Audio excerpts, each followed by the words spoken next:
Hi friends, అందరికీ నమస్తే. Welcome back to our channel my travel manners. నేను మీ మారుతి చెట్పల్లి. ఈరోజు మనం జగిత్యాల డిస్టిక్ మెట్పల్లి నుండి సాములతో కలిసి శబరిమల యాత్ర వెళ్తున్నాం. ఈ రెండుని మనకు గంగభవాని గ్యారేజ్ మెట్పల్లి తోట ప్రవీణ్ అన్నస్వామి అందించారు. అన్నస్వామి థ్యాంక్ యూ చేయడం జరుగుతుంది. కొత్తగా ఎవరైనా శబరిమల వెళ్ళాలనుకున్నా, అదేవిధంగా నాన్ స్వామి సాములతో కలిసి వెళ్తున్నట్లయితే ఆ స్వామి ఏ విధమైన నియమాలు పాటించాలి అనేది ఈ వీడియోలో ఎక్స్ప్లెయిన్ చేయడం జరుగుతుంది. సో వెళ్ళాలనుకునే వాళ్ళు, యాత్ర వెళ్ళాలనుకునే వాళ్ళైనా సరే, యాత్ర ఏ విధంగా ఉంటుంది అనేది తెలుసుకోవాలనుకునే వాళ్ళైనా సరే ఈ వీడియోను పూర్తిగా చూడండి. అంటే స్వాములతో నాన్ స్వామి వెళ్తున్నట్లయితే స్వాములతో పాటు పాదరక్షలు ధరించకపోవడం బెటర్. ఎందుకంటే వాళ్ళు 40-45 రోజులు చాలా నిష్ఠతో ఈ శబరిమల యాత్రను ప్రారంభిస్తారు కాబట్టి మనము 10 days వాళ్ళతో జర్నీ చేస్తున్నాం కాబట్టి మనం కూడా చెప్పులు లేకుండా వెళ్ళడం బెటరు. అదేవిధంగా మనకు ఏమైనా మలమూత్ర విసర్జన అట్లాంటివి, అంటే మూత్రం వెళ్ళినట్లయితే అంటే మనకు స్వాములు చెప్తారు, కొంతమంది స్వాములు చెప్పకపోవచ్చు. సో మనం ముందుగానే తెలుసుకొని వెళ్ళడం బెటరు. మనం ఎప్పుడైనా మూత్రం వెళ్ళినట్లయితే ఖచ్చితంగా మనం కాలు చేతులు శుద్ధి చేసుకోవాలి. ఒకవేళ వాష్రూమ్ కానీ వెళ్ళినట్లయితే ఖచ్చితంగా ఏ టైం అయినా సరే చన్నీళ్ళ స్నానం చేయాల్సి ఉంటుంది. చల్లినని కాదు, ఖచ్చితంగా స్నానం చేయాల్సి ఉంటుంది. ఇది విషయం. అదేవిధంగా మనము ఈ శబరిమల వెళ్ళే కారు ఏ విధంగా అంటే పూర్తిగా వీల్ అలైన్మెంట్ కానీ, వీల్ బ్యాలెన్సింగ్ కానీ, అలాగే కారు వాషింగ్ కానీ, ఆయిల్ చెకప్ ఇవన్నీ ముందుగానే చేసుకోవడం బెటరు. ఎందుకంటే చాలా లాంగ్ జర్నీ కాబట్టి ముఖ్యంగా వెహికల్ కండిషన్ ఉండేటట్టు చూసుకోవాలి. చాలా హిల్ స్టేషన్ అంటే మనం గుట్టలు ఎక్కాల్సి ఉంటుంది. సో ఎక్స్పీరియన్స్ ఉన్న డ్రైవర్ని తీసుకొని వెళ్ళడం కూడా స్వాములకు ఎంతో ఇంపార్టెంట్. ఎందుకంటే ఎక్స్పీరియన్స్ ఉన్న డ్రైవర్ని తీసుకొని వెళ్ళడం చాలా ఇంపార్టెంటు.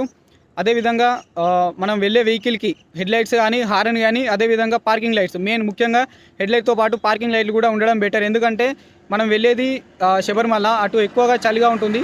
మళ్ళీ మనం మబ్బుల జర్నీ చేసేటప్పుడు ఎక్కువ ఫాగ్ ఉంటుంది. సేమ్ మనము వీడియోస్లో చూస్తుంటాం కదా, ఆ ఫాగ్లో జర్నీ చేస్తూ ఒక వెహికల్ ఇంకో వెహికల్ ఢీకొనడం ఇట్లాంటివి జరుగుతుంటాయి కదా. సేమ్ అదేవిధంగా ఫాగ్ ఉంటుంది కాబట్టి ఖచ్చితంగా అటువైపుగా వెళ్తున్న వెహికల్స్ అయితే, కార్లు అయితే ఖచ్చితంగా పార్కింగ్ లైట్ చెక్ చేసుకొని వెళ్ళడం బెటరు. ఎందుకంటే పార్కింగ్ లైట్ వేసుకొని మనం ఫాగ్లో జర్నీ చేస్తుంటాం. ఆ పార్కింగ్ లైట్ కానీ కనిపించకపోతే వెనక వచ్చే వెహికల్కి మన వెహికల్ ఉంది అనే విషయం తెలియక వెనక నుండి మనం ఒకవేళ బ్రేక్ వేసినట్లయితే అతను స్పీడ్గా వచ్చి ఢీకొనడం జరుగుతుంది. సో ఈ విధంగా యాక్సిడెంట్ కావడం జరుగుతుంది. సో ఖచ్చితంగా హెడ్ లైట్తో పాటు మనము పార్కింగ్ లైట్స్ కూడా చెక్ చేసుకొని వెళ్ళడం బెటరు. అదేవిధంగా మనము స్వాములు డెకరేట్ చేస్తారు కదా వెహికల్ని పూలమాలలతో, అదే టైంలో మనం కూడా ఏం చేయాలంటే మన కార్ నెంబర్ ప్లేట్కు ఆ పూలమాలల్ని పెట్టడం బెటర్. ఎందుకంటే అటు సైడ్ చాలాన్లు ఎక్కువ వేస్తుంటారు, ఓవర్ స్పీడ్ వెళ్తుంటాం కాబట్టి కొంచెం ఎందుకంటే ఓవర్టేక్ చేస్తూనే వెళ్తాం. ఎందుకంటే ఇప్పుడు సీరియల్గా వెహికల్స్ శబరిమల చాలా వెహికల్స్ వెళ్తాయి, మనం ఓవర్టేక్ చేస్తూ వెళ్తుంటాం. సో ఎక్కువ స్పీడ్ వెళ్ళినట్లయితే అటు సైడ్ ఇప్పుడు ఈ టైమే వాళ్ళకు ఇన్కమ్ వచ్చే టైము ఆ స్టేట్స్కి. ఎందుకంటే చాలాన్ రూపంలోనే మనకు ఎక్కువ వసూలు చేయడం జరుగుతుంది. చాలామంది అనుకుంటారు మనము ఓన్లీ తెలంగాణలోనే కదా చాలాన్స్ పడతాయి, వేరే స్టేట్లో వెళ్తే చాలాన్స్ పడే కావచ్చు అనుకుంటారు. కానీ అది తప్పు. ఎందుకంటే ఏ స్టేట్లో ఆ స్టేట్కు సంబంధించిన చాలాన్స్ ఉంటాయి. ఇప్పుడు మహారాష్ట్ర వెళ్ళినట్లయితే మనము MHE చాలాన్ అని ఇట్లా ఉంటాయి. సో ఈ చాలాన్స్ ఏ స్టేట్ వెళ్ళినా మనకు చాలాన్ పడతాయి కాబట్టి దీన్ని కూడా గమనించుకొని మన నెంబర్ ప్లేట్కి పూలమాలను తగిలించుకొని వెళ్ళినట్లయితే నెంబర్ ప్లేట్ ఏర్పడకుండా ఉంటుంది. సో ఇంకో విషయం ఏంటంటే, లాస్ట్ టైం నాకు అనుభవమైన విషయము, నేను హైదరాబాద్ నుండి, అంటే మనము ఎక్కువ వెహికల్స్ ఇప్పుడు ట్రావెల్ చేస్తూ ఉంటారు కాబట్టి హైదరాబాద్ దాటిన తర్వాత మనకు చాలా వెహికల్స్ మనతో పాటు శబరిమల యాత్ర వెళ్తుంటాయి. సో నేను వెళ్తున్నప్పుడే ఒక టెంపో ట్రావెలర్ కూడా నాతో పాటే వచ్చింది. శబరిమల ఘాట్ రోడ్ వరకు నాతో పాటు జర్నీ చేసింది. నేను టీ తాగడానికి కోసం ఆపుకున్న వెహికల్ని, అతను ఆపుకోలేడు. ఆయనకు అంటే చాలామందికి ఇప్పుడు ఏంటంటే దగ్గరికి వెళ్తున్నాం కదా అని చెప్పి నిద్ర వచ్చినా కానీ అట్లనే జర్నీ చేస్తుంటారు. అది తప్పు. ఎందుకంటే నిద్ర వచ్చినప్పుడు కాసేపు ఆపుకొని అయితే రెస్ట్ అనేది తీసుకోండి, లేకపోతే టీ అట్లాంటివి తాగనా జర్నీ చేయడం బెస్ట్. నేను ఆగి టీ తాగి నేను మళ్ళీ మూవ్ అయ్యేలోపు, కొంచెం దూరం వెళ్ళేలోపే ఆ టెంపో ట్రావెలర్ రోడ్ల నుండి కింద పడిపోవడం జరిగింది. అంటే ఇట్లాంటి ప్రమాదాలు కూడా జరుగుతుంటాయి కాబట్టి లాంగ్ జర్నీ చేసేటప్పుడు నిద్ర ఖచ్చితంగా చూసుకోండి. నిద్ర వచ్చినట్లయితే కాసేపు ఆగి రెస్ట్ తీసుకున్న వెళ్ళండి. లేకపోతే పర్ఫెక్ట్ మీరు ఇదే డ్రైవింగ్ ఫీల్డ్లో ఉన్నట్లయితే మీరు టీ తాగి వెళ్ళినా ఇట్లాంటి ప్రాబ్లమ్స్ ఫేస్ చేయకుండా ఉంటుంది. సో ఖచ్చితంగా జర్నీ చేసే వాళ్ళు స్వాములతో మనం జర్నీ చేస్తున్నాం కాబట్టి ఇట్లాంటి యాత్రలు వెళ్తున్నప్పుడు చాలా జాగ్రత్తగా డ్రైవ్ చేయాల్సి ఉంటుంది. సో తప్పకుండా నిద్ర వచ్చినట్లయితే వెహికల్ని మాత్రం పక్కకు ఆపుకోండి. లేనట్లయితే టీ తాగకుండా వెళ్ళండి. ఇట్లా ఏదో ఓవర్ కాన్ఫిడెన్స్తో మాత్రం ఈ జర్నీ మాత్రం చేయకండి. ఓకే ఫ్రెండ్స్, ఇప్పుడు వెళ్దాం. అన్నస్వామి వాళ్ళు మన కోసం అక్కడ టెంపుల్ దగ్గర వెయిట్ చేస్తున్నారు. మన కార్ కూడా నేను నైట్ వాటర్ సర్వీసింగ్ చేయించి అన్నీ చేయించి అన్నస్వాముల దగ్గరనే పెట్టడం జరిగింది. సో వాళ్ళు మన కార్కి ఇది చుట్టూ చందనం అట్లాంటివి పూసి రెడీ చేసి ఉంచి ఆల్రెడీ. వాళ్ళు అయ్యప్ప టెంపుల్ దగ్గర ఉన్నారు. మనం ఇప్పుడు అక్కడికి వెళ్దాం. వెళ్ళిన తర్వాత ఏ విధంగా పూజ చేస్తారు వెహికల్కి, అదేవిధంగా వెహికల్ ఏ విధంగా డెకరేట్ చేస్తారు అనేది చూద్దాం. సరికి అన్న వాళ్ళు ఆల్రెడీ మన వెహికల్కి ఫుల్ డెకరేట్ చేసిరు ఆల్రెడీ. కొన్ని మనం ఏంటంటే ఇప్పుడు ఇది నేను చెప్పిన కదా పూలమాలలు అని చెప్పి, వీటిని మనము వెహికల్కి కడితే అయిపోతుంది. అన్నవాళ్ళు లోపల ఇరుముడి కట్టుకోవడం జరుగుతుంది. అది అయిపోయిన తర్వాత వచ్చిన తర్వాత లగేజ్ కట్టుకొని ఇక్కడ నుండి స్టార్ట్ అవుతాం.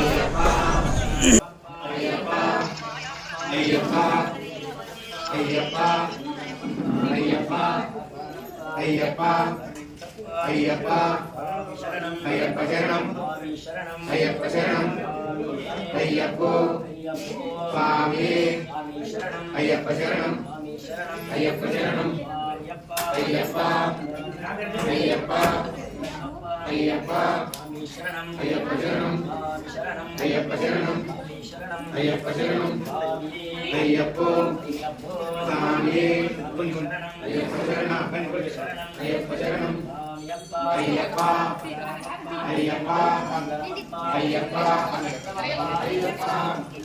అయ్యప్ప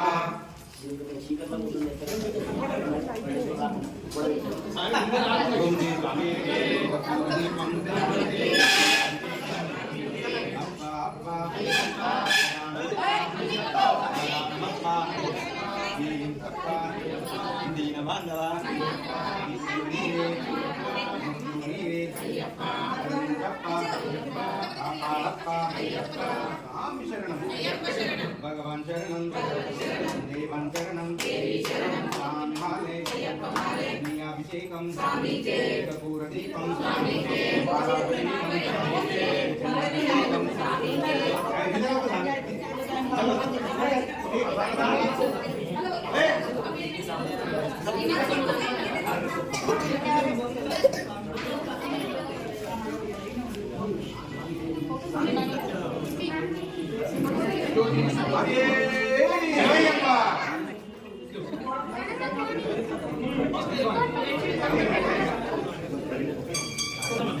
అయ్యప్ప శరణం అయ్యప్ప శరణం అయ్యప్ప శరణయ్యప్ప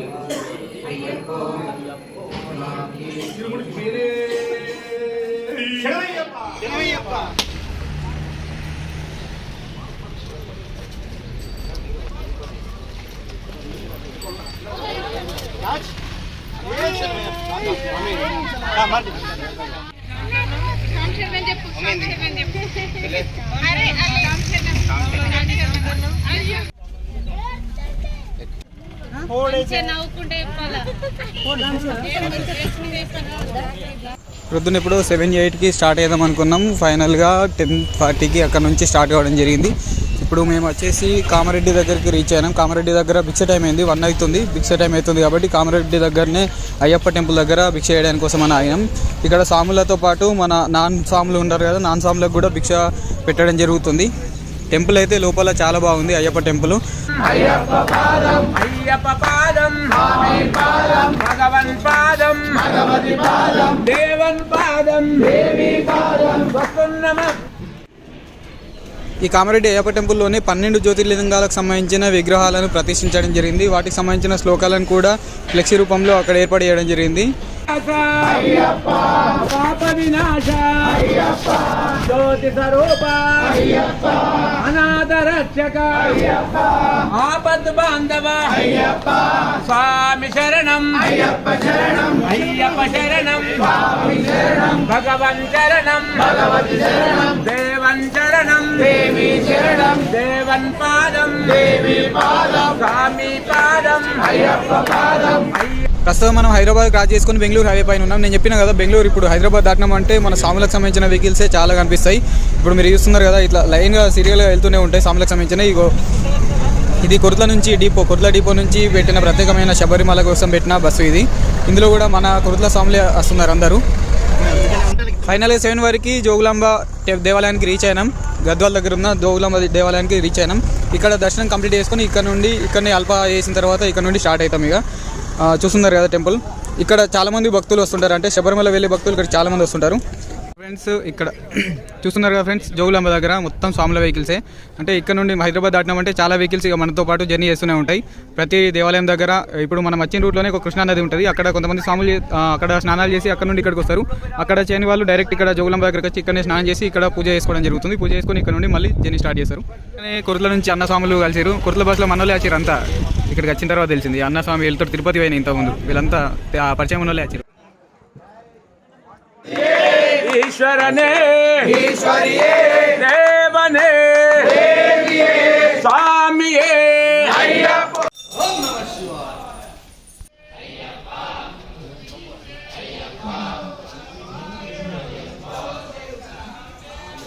ఇప్పుడు మనం దర్శించుకున్న దేవాలయం జోగులాంబ దేవాలయం. ఇది 5వ శక్తిపీఠం, అమ్మవారి 5వ శక్తిపీఠం. ఇది మన తెలంగాణలో ఉన్న దేవాలయం. ఇన్ని రోజులు డెవలప్మెంట్ లేదు, ఇప్పుడిప్పుడే ఇక్కడ డెవలప్మెంట్ స్టార్ట్ చేశారు.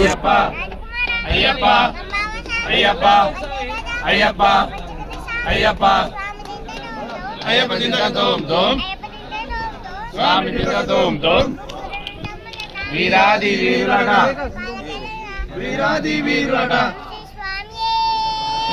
శరణమయ్యప్ప శరణమయ్యప్ప శరణమయ్యప్ప. ఓంకారరూపం జ్యోతిస్వరూపం పంపానతీరం శ్రీభూతనాథ్ శ్రీదేవదేవం జగద్వేదారం శ్రీధర్మశాస్త్ర శ్రీకారణం శ్రీధర్మశాస్త్ర ఓం శ్రీ స్వామి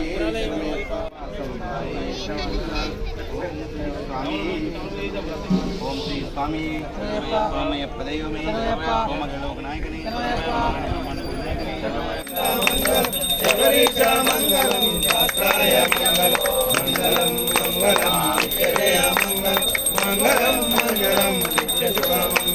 శంకరాయ శంకరాయ శంకరాయ శంకరీ మనోహరాయ సర్వదాయ శంకరీ మనోహరాయ సర్వదాయ